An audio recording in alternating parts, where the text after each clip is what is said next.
بسم اللہ الرحمن الرحیم۔ لہذا معتبر ترین لوگوں نے لکھا ہے کہ سیدہ کے ساتھ کیا ہوا۔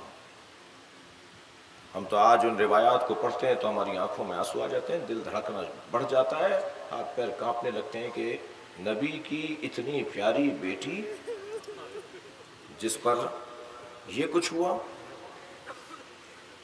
آگ لے کر آئے۔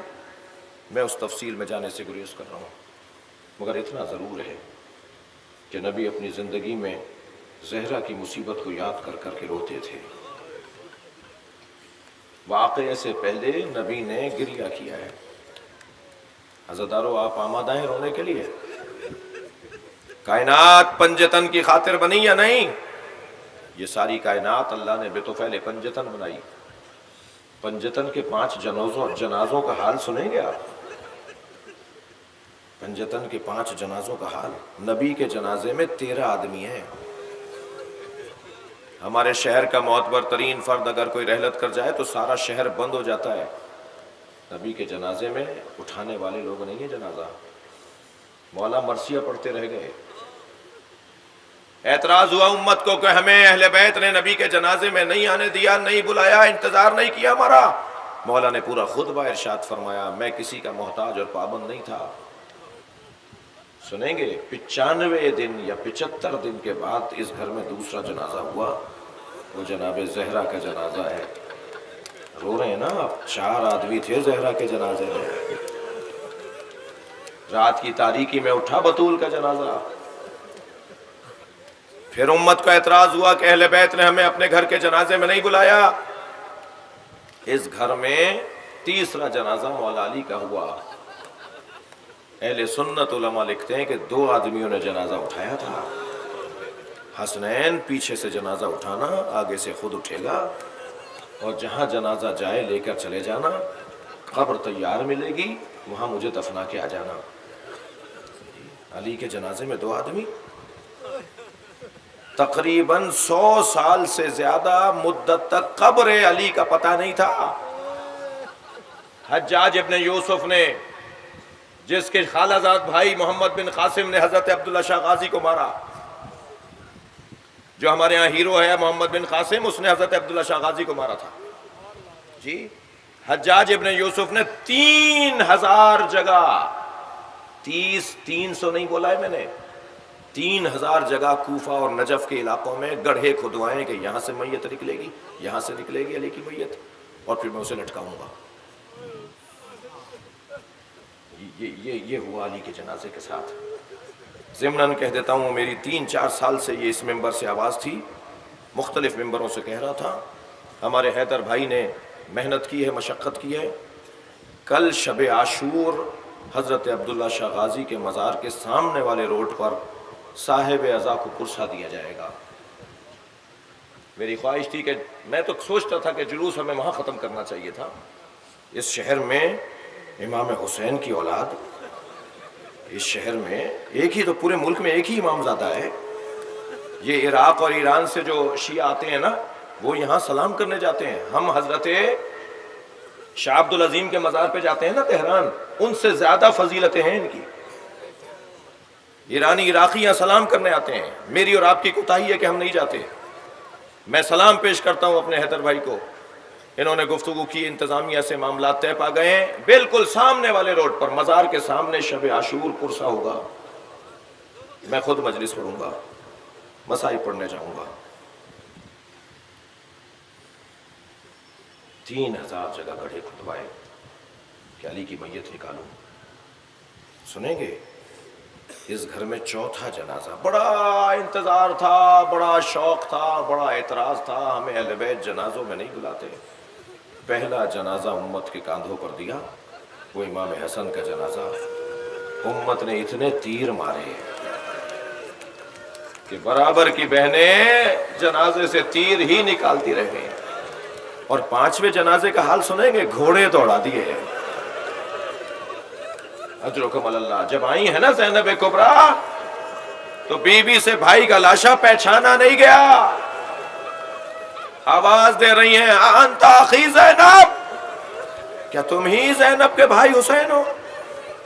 عزادارو، اس دکھیا بی بی کا بڑا مقام ہے. اس نے کبھی جگر کے کٹے ہوئے ٹکڑے اپنے بھائی حسن کے دیکھے. سنیں گے رو رہے ہیں. اس نے کبھی بھائی حسین کے پامال لاشے کو دیکھا. بس عزادارو، آج 8 محرم ہے، اس نے 2 کٹے ہوئے ہاتھ بھی دیکھے ہیں. اس بی بی کا بڑا جگر ہے، بڑا حوصلہ ہے زینب کبریٰ کا. آج مولا عباس کو سلام کرنا ہے. جب کبھی مولا عباس کے مصائب سنا کرے نا تو کچھ دیر کے لیے مدینے جایا کیجئے، جہاں ایک ماں بیٹھی 4 قبروں کے نشان بنا رہی ہے. حضرت عباس کی ماں کو بھی سلام کرنا ہے. بی بی، آپ کو سلام کرنے یہ مجمع آیا ہے. کیسا جوان پال کر دیا حسین کو.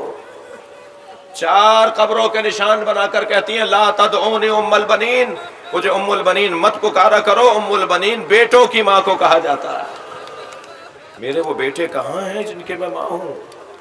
عزادارو، میرے مولا عباس 36 سال تک کربلا کا انتظار کرتے رہے.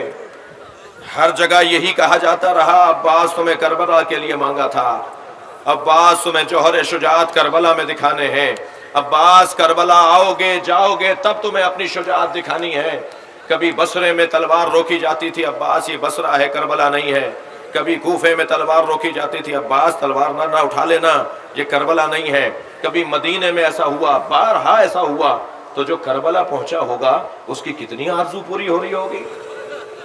اب تو کربلا آ گیا، اب تو میں کربلا آ گیا، اب بتاؤں گا کہ میں کون ہوں. میرے بازو میں دم کیسا ہے، میرے بابا کا اعتماد جو ہے وہ عباس ہے. میں حسین مولا کو کیسے اپنے دشمن سے بچاؤں، ان کے دشمن سے بچاؤں گا. میرے مولا عباس کربلا کا انتظار کرتے کرتے کربلا پہنچ گئے. مگر سنیں گے عزادارو، حسین نے بھی خوب سجایا ہے عباس کو. جب 2 محرم کو خیمے لگائے گئے اور 4 محرم کو شمر نے خیمے ہٹانے کا مطالبہ کیا نا، تو جناب عباس نے خط کھینچ دیا تھا. کسی میں مجال ہے تو خط کو پھاند کے دکھائے. تو ایک مرتبہ امام حسین جناب زینب کے خیمے میں چلے گئے اور بی بی سے کہا اے زینب عباس کو بلا لو. تھکے نہیں جن کی آوازیں بلند ہیں اللہ ان کو اجر و ثواب عطا فرمائے. جناب فضا باہر گئیں، کہا چھوٹے شہزادے تمہیں آقا زادی زینب بلا رہی ہیں. فرمانے لگے بی بی سے کہیے چند لمحوں میں خوشخبری لے کر آ رہا ہوں. میں کربلا کا قصہ تمام کر رہا ہوں. آج میں بتاتا ہوں شمر کو کہ میں کون ہوں. جناب فضا خیمے میں گئیں، فوراً واپس آئیں اور آ کر کہا عباس زینب کہتی ہیں تم آتے ہو یا میں آ جاؤں. بس یہ جملہ سننا تھا، برق کی مانند خیمے میں آ گئے. جب خیمے میں آئے تو کیا دیکھا، بی بی کے برابر میں مولا حسین کھڑے ہیں. سمجھ گئے مولا عباس کہ مولا حسین کیا چاہتے ہیں. کہ مولا میں خیمے ہٹا دوں؟ میرے مولا حسین نے اپنی گردن کے اشارے سے فرمایا ہاں خیمے ہٹا دو. اب عباس نے خیمے ہٹا دیے. پھر مولا کی خدمت میں آ کر مولا حملہ کروں؟ عباس ہمیں پہل نہیں کرنی. 9 محرم کو جب پہل ہوئی ہے نا، نقن صاحب لکھتے ہیں جتنے خوش زندگی میں عباس اس دن نظر آئے اس سے پہلے نظر نہیں آئے. گھوڑا دوڑاتے ہوئے فاصلے پر تھے، جب وہاں سے تیر چلنا شروع ہوئے گھوڑا دوڑاتے ہوئے امام حسین کی خدمت میں آئے. گھوڑے سے اتر کے اذن دخول مانگا.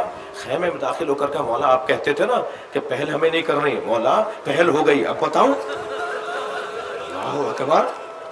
امام نے فرمایا عباس جاؤ 1 رات کی مہلت لے کر. میں کہوں گا مولا حسین سے مولا علی اکبر کو بھیج دیا ہوتا. مگر کیسے باب الحوائج بنے گا، کیسے آج 8 محرم کو مانگنے والوں کی مرادیں پوری ہوں گی، کیسے منتیں آج بڑھائی جائیں گی. اس لیے کہ عباس نے اپنی ذات کو مٹا دیا، اور جو اللہ کی خاطر ذات کو مٹا دے پھر وہ باب الحوائج بن جاتا ہے. جاؤ 1 رات کی مہلت لے کر آؤ. کیسے گئے ہوں گے، اللہ کسی کریم ترین فرد کو کسی کم ظرف کے دروازے پر نہ لے جائے. کہا میں عباس علی ہوں، جنگ کو 10 محرم کو کرو، 1 دن آگے بڑھا دو. جب دوسرا دن بھی آیا نا عزادارو تو بار بار آ کے کہتے تھے مولا میں جاؤں، مولا میں جاؤں. تو مولا فرماتے تھے تم ہمارے لشکر کے علمدار ہو، تم ہمارے لشکر کے سالار ہو. جب ایک ایک کر کے سب شہید ہو گئے نا تو آ کے کہنے لگے مولا مجھے مرنے کی اجازت ہے. مولا وہ لشکر کہاں رہا جس کا میں سالار تھا؟ بہت گریہ کر لیا آپ نے. 8 محرم میں اللہ آپ کی آنکھوں میں آنے والے آنسوؤں کو درجہ قبولیت عطا فرمائے. کوفے سے جب یہ اسیروں کا قافلہ جانے لگا نا تو ایک قیافہ شناس سروں کو دیکھ دیکھ کر احوال بیان کر رہا تھا. حضرت علی اکبر کے سر کو دیکھ کر کہا اس صاحب سر میں یہ عظمتیں تھیں. حضرت اون و محمد کے سروں کو دیکھ کر کہا ان میں یہ عظمتیں تھیں. ایک نے کہا گھوڑے کی گردن میں بھی ایک سر لٹکا ہوا ہے. میں مجلس ختم کر رہا ہوں, بیان مکمل کر رہا ہوں.